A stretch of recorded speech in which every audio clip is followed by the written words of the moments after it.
Hello, everybody. Welcome back to Lincoln Journal-Star's Four Downs. Mullin and Amie Just with you with your Nebraska football practice report. Huskers back to the practice facility today on Monday. A lot to do and a little time to do it. Ahead of a short week, Illinois playing Nebraska on Friday night, and much of the schedule the same, Matt Rule said, doing the same kind of Sunday, Monday, Tuesday, Wednesday that they would. Came in and looked at that game film, took a hard look at that Northern Iowa game there on Sunday, said a lot to still clean up on the film. Head coach never happy, even with a big win over that team. But for the most part, same schedule, condensing maybe that Thursday, knowing that you got Illinois coming in on the Friday, but they're keeping it simple here in Nebraska. Yeah, the less you change, the better, because you don't want people to get in a rhythm and then disrupt it, right? So, and football coaches are real particular and sometimes superstitious about things. So, yeah, just keeping it simple is the way to go unless it's a major, major change, like last year on a Thursday, for example.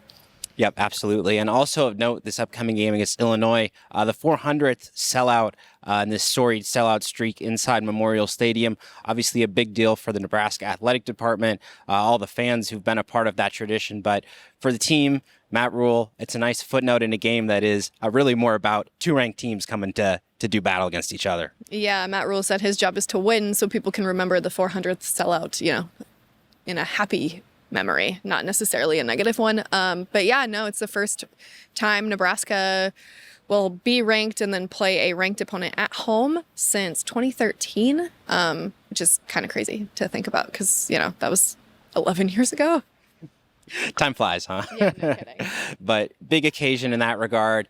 A little bit of a personnel update for you here along the defensive line. Jamari Butler, who sat out the win over Northern Iowa, was a precaution. Rule said could have played if he needed to, but was pleased. Cam Lenhart, Kai Wallen, among the two guys who filled in there, did a good job. Butler didn't need to go, didn't need to risk him in that one. Also, Riley Van Poppel, a guy who was an 11-game contributor for Nebraska last season, currently trending towards a redshirt season, Rule said. Appeared in 2 games so far, can get in 4 in redshirt, so still could see the field at some point this year. But in case you're curious, that's why he didn't see the field against Northern Iowa in that one. And this defensive line, Nebraska knows that they'll be in for a challenge against Illinois. Power run team, Rule said, breaking down also that quarterback, Luke Altmaier. Mobile can cause some issues with that. They got 2 phenomenal wide receivers, some guys who might be NFL draft picks as well. Brett Bielema, known for their defense. I mean, it's a good Illinois team. They got that big non-conference win over Kansas as well. A real test for Nebraska coming up. Oh, yeah, absolutely. Before the season, you'd look at this and be like, it's Illinois. But no, Illinois has had a phenomenal start to the season. Definitely not a trap game of any sorts. Yeah, it should be a good one. Yeah, we're plenty of question marks about the Illini coming into the year, but they look strong. So does Nebraska. Will be, of course, a lot of eyeballs on that ranked matchup Friday night here at Memorial Stadium. Well, more to come from players and coaches this week. We'll see you tomorrow.